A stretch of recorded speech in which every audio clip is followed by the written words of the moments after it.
Nesta quinta-feira foi sancionada a Lei Orgânica Nacional das Polícias Civis dos Estados.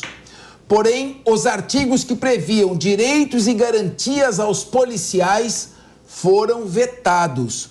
O veto removeu o trecho sobre aposentadoria com vencimentos integrais aos servidores da segurança pública, que previa que o valor do benefício acabasse sendo igual à média dos salários dos policiais que estão na ativa.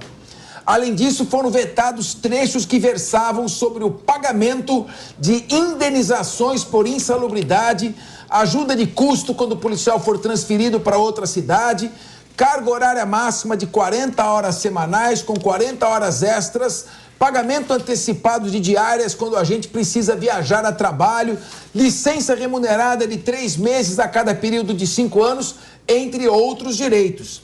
Direitos como licença maternidade, gestante e licença paternidade também foram cortados da lei.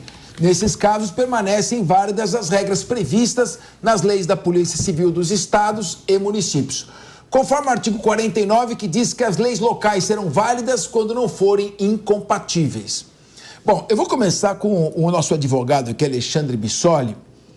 Primeiro, tem uma questão de natureza política, né? É um governo que diz que é o governo dos trabalhadores. Portanto, o governo que não deve, a princípio, fazer conta para o pagamento dos benefícios. Segundo, que os servidores da área de segurança pública já estão muito combalidos também. Agora, um ponto que eu queria que você refletisse é o seguinte: se você tem uma lei nacional impondo direitos para os estados, essa também é uma questão técnica de constitucionalidade, porque você está violando o princípio federativo. Através de uma lei federal, você está impondo despesas aos estados que têm autonomia orçamentária. Você acha que isso pode ter pesado também? Tem todas essas questões, Capês. Eu acho que nós temos que ter um olhar muito criterioso para isso, porque o governo, na hora que lhe convém para algumas categorias, é paternalista, traz um monte de benefícios, incha a máquina, não tira regalias e benefícios, e para outras categorias que parecem que são aquelas que não foram mais favoráveis nas urnas, tem uma mão um pouco mais pesada. E aí, se fazendo valer dessas regras, desse tipo de argumento de que vai criar despesa, isso, aquilo, não que não tenha o seu fundo de razão. Mas a verdade é que a segurança pública no país piora a cada dia. E a gente tem que ter um olhar muito estratégico para a questão das polícias no país. É claro que o policial tem que ser bem remunerado, tem que se sentir com algumas garantias de direitos para que ele possa, de verdade, se dedicar a essa profissão. Hoje a gente tem o policial indo na rua muito menos estruturado do que o bandido que ele vai enfrentar. Nós temos a polícia sem a estrutura necessária para a investigação, no caso da Polícia Civil, que deveria ter um serviço de inteligência, com equipamento, com uma série de coisas, que hoje, apesar de ter alguma coisa já melhor do que no passado, ainda não tem o que é suficiente para poder fazer algumas investigações e entregar o resultado de alguns crimes, por vezes esses que a sociedade vive cobrando. Então, o que eu acho que nós temos que ter talvez uma rediscussão desse pacto federativo em relação às polícias. Para não ficar caindo nessa, cria obrigação, não cria, do Estado, é do governo federal, isso tem que ser discutido. Tem que chamar todos os governadores, tem que chamar as frentes que debatem isso da sociedade civil organizada, tem que encampar isso o governo federal e tem que parar de ficar essa história, a polícia é um problema do Estado, polícia é um problema do Estado. O governo, quando interessa, vai lá, regulamenta isso ou aquilo e não assume o restante. Porque, a verdade, quem paga por isso somos nós, que temos cada dia menos segurança nas ruas, e os policiais que têm cada vez menos vontade de entrar na carreira porque não se tornam atrativas, não se tornam convidativas para ter pessoas de qualidade e com os instrumentos adequados para combater a criminalidade. Se vocês, amigos policiais civis e policiais militares, querem a solução, tem que ter uma reforma constitucional para que a União, que fica com a maior parte do bolo das receitas tributárias, arque com as despesas de segurança pública, uniformizando essa remuneração em todo o país. São Paulo, por exemplo, que é o estado mais rico do mundo, do mundo não chega a ser, né? Se tivesse Estados Unidos da América, seria o quarto mais rico. É o estado mais rico da América Latina, porque depois do Brasil vem São Paulo, tem o segundo pior salário de polícia civil e polícia militar. Agora, o custeio de pessoal já está no limite. E a União fica ali. Ou seja, as despesas são assumidas pelos estados e a União fica liberada. É isso que tem que mudar. senadores, deputados federais, abram o olho, nem tudo é emenda parlamentar. Vamos chamar um break e voltamos. Vamos segurar mais, Eu quero ouvir a Mônica Rosenberg. Seu pai, e você é uma grande economista, seu pai é um dos maiores economistas do Brasil. Por favor, diga para mim agora que eu estou errado, que não tem que estar na União esse dinheiro para ajudar os estados. Por favor, não é possível, eu devo estar errado, porque eu estou falando uma coisa tão óbvia e ninguém enxergou? Não, você não está errado, nós precisamos realmente fazer uma grande reforma aí. E a gente precisa lembrar de uma palavra, quando a gente começa a falar, porque você lê a manchete, tá lá, polícia perde garantias, perde benefícios. Nós estamos falando de dinheiro, nós estamos falando de remuneração. O que o Bissoli falou passa por uma estrutura, passa por várias reformas, que é dar garantias reais para esses policiais, que estão aí arriscando a vida. Mas a gente tem que ter em mente a palavra isonomia.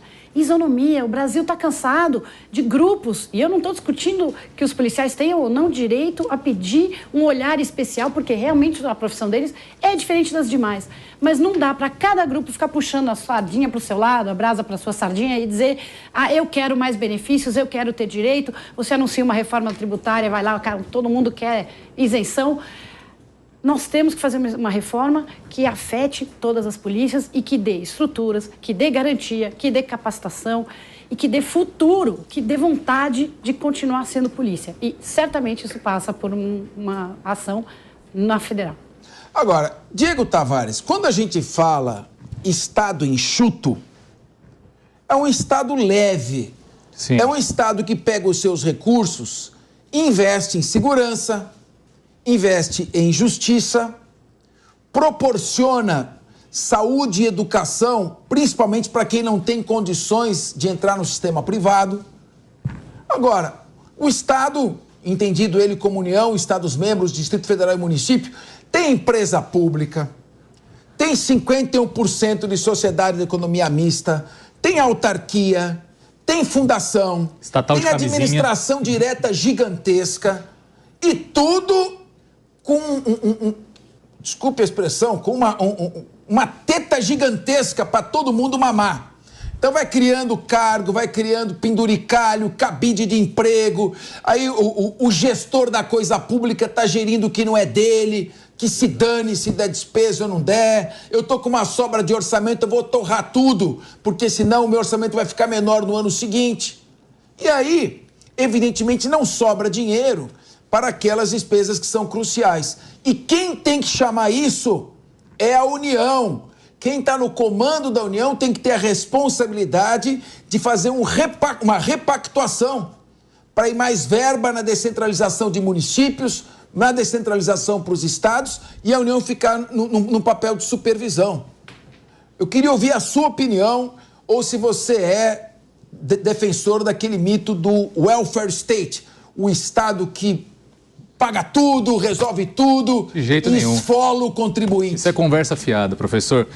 Eu concordo realmente a gente rever o Pacto Federativo e distribuir melhor o orçamento público. O orçamento tem que ficar mais próximo de onde as pessoas estão, ou seja, nos estados e nos municípios.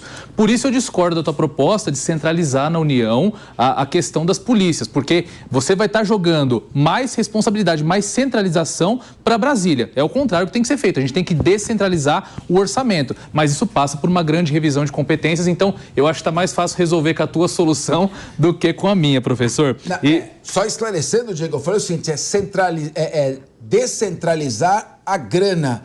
A União, exatamente. O que eu quis dizer é o seguinte, a União centraliza a arrecadação das receitas.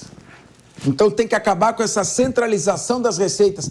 A União, como é que ela tem que pagar a segurança pública? Transferindo para os estados parte da receita para fazer frente a essas despesas. E nós tínhamos até essa esperança com a reforma tributária, o que acabou não acontecendo. É o contrário, centralizou mais ainda com a criação do Conselho Federativo, mas enfim, acho que nós temos poucas esperanças de ter um pacto federativo nesses modos, assim como é nos Estados Unidos, onde de fato as competências são, na sua maior parte, consequentemente a arrecadação também nos estados. Eu queria só puxar um ponto que o Bissoli levantou aqui que eu acho fundamental a respeito de polícia, que é a questão da estrutura e como isso realmente é delicado e impacta impacta essa epidemia de falta de segurança pública pela qual o Brasil passa. Nós noticiamos aqui há algum tempo um quartel em Barueri que foi furtado e levaram desse quartel, parece que 13 metralhadoras .50, enfim, um armamento extremamente letal, armamento de guerra, que derruba helicóptero, que fura blindado.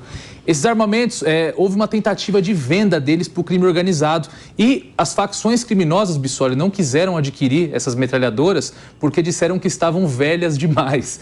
Então, ou seja, imagina o potencial dos criminosos hoje e nós aqui discutindo essa questão da estrutura tão precária das polícias, infelizmente. E a respeito desse projeto de lei da unificação do Estatuto das Polícias Civis, olha só, parece que é mais um ministro que fez uma promessa para o público e não combinou com o chefe, porque o ministro o ministro da Justiça, que também tem na sua pasta as atribuições da segurança pública, prometeu em evento, e isso tem vídeo dele prometendo que isso seria sancionado integralmente pelo presidente Lula. Mas ao que parece, nesse governo, infelizmente, tudo aquilo que coloca a mão no caixa vai ser visto aqui como o Bissoli colocou. Vamos ver de quem que é esse interesse e qual que é a categoria que será beneficiada. Dependendo de quem for, o dinheiro não vai chegar, não.